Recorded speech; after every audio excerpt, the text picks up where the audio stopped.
Hi, so this is the Adobe Premiere version of the time remapping of speed ramps. So the version of Premiere is 2021, as 2022 kills my laptop. It's a MacBook, so it dies a bit. So we'll get straight to it. So the clip I've chosen is a fern, which is just, I've got the camera just to rotate as it went down the fern. Okay, so setting in and out to a bit of the clip. Drag this down into the bottom here. Go over to editing. Okay, so this is the clip here. Okay, so I'm going to detach the audio with this. So I'll unlink it and click it, press delete. Okay, right, now as with everything, there's more than one way to do it. So I'll show you two different ways. Let's resize this a bit, and we'll just make it a bit bigger. Okay, so here's the clip. The most easiest way is to right click on the clip and go to speed duration and then change it here. Okay, so at the moment it's 100%. If I go back to assembly, if I right click on the clip and then go to the properties, I can see that I filmed it at 120 frames a second. Okay, so I don't really want to go below 25 or 30 frames a second, 30 for this one, because it'll become choppy and like a cartoon. So I could theoretically reduce this down to 25%. And then click OK. So now if I play this, it becomes much more smooth and steady. Okay. So that's the most easiest way to do it. Okay, using the speed duration on right click. Okay, so I'll put it back to 100%. So the second way is back in editing, down the bottom here within the effect controls, you've got time remapping. If I expand the bottom one, okay, I've got a line that appears in this timeline here. So a little blue thing here, if I drag the marker across, okay, same thing again. Alright. And this line here represents the speed or the velocity of the movie playing through. Okay. So now I can drag this up and down, and if you look on the left here, it's now 87%. If I drag it down a bit further, I go down to 25%. Press play, and we're back to smooth again. So I'll put this back to 100%. 100%, 100%, 100%. A bit more. That's it. Oh. Okay, I'll put it back to the beginning. So that is just changing the speed of the whole clip in one go. So now quite often we want to change the speed of a section. So if I look at my clip here, as I go flying through, I want it to, I would quite like it to go slow and then suddenly go whoosh, as if it's going down into a hole, which is just the bottom of the phone.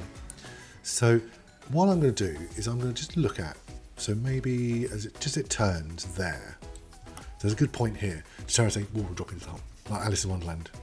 So what I'm going to do is click on this marker here, okay? And I'm going to add a keyframe. All right, this keyframe effectively is split this line here into two. So if I move this one line here, everything that's on this line is now 18%, or 25% for this one. And if I go on to that side, is 100%. Okay, so put in the keyframe here, split the line. So now I've got one speed on this side and one speed on this side. So now if I play this, so we are going from 100% down to 25%. Okay, now we want it to go around in a second. So we're going to go, and it's super slow. Okay, so if I drop this one down to 25, if I put the marker here, I can actually see clearly where I'm going to. 25, oh, 22 is fine.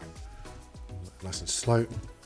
As we get to the marker, I'm going to up this one to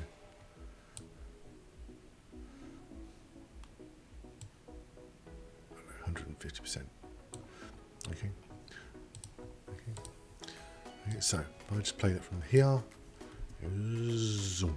Okay, it goes faster. Okay, so what I've done is I've broken the line into two. Now that change is also a sudden change. Okay, so what I can do is I can just make this box a bit bigger. Okay, drag it to the bottom. So I want to clearly see.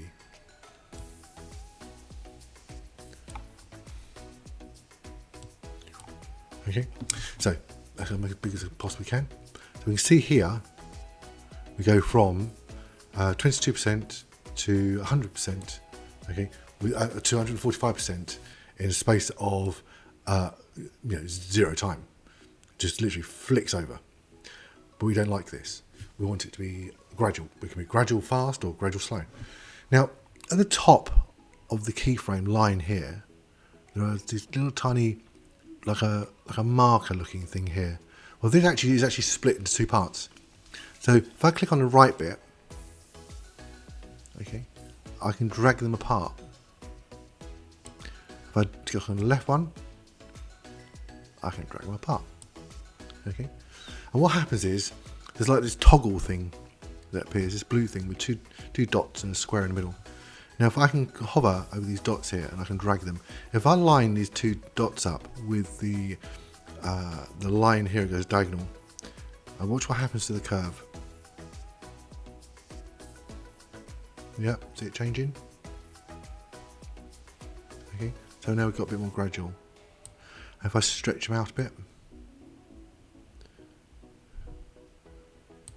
so now if I go up through that line, it's much more smoother going into the speed change.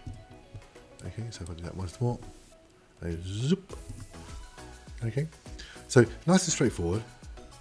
It takes a bit of playing around sometimes when it goes a bit funny, but it's nice and straightforward. The other thing I was going to add to this was it'd be quite nice actually to just get it to drop into black. I think it's just quite handy that it's easy just to add this little effect, which is a video transition, and we're going to dip to black. I know this wasn't the intention of this video, but I was just playing with it earlier. I thought actually it's really cool. So, and I can drop into black here quite nicely. So I can make it look like I'm going into a hole. So, and then I was thinking, actually I want to change some timing with this. So if I actually click on the effect here, I've got the duration, and the duration, if I increase the duration to 1 second-ish, 1 second, you notice the actual starts to dip to black earlier. So now if I play this, okay, so it wasn't the intention to talk about it, it was just I was playing with it earlier.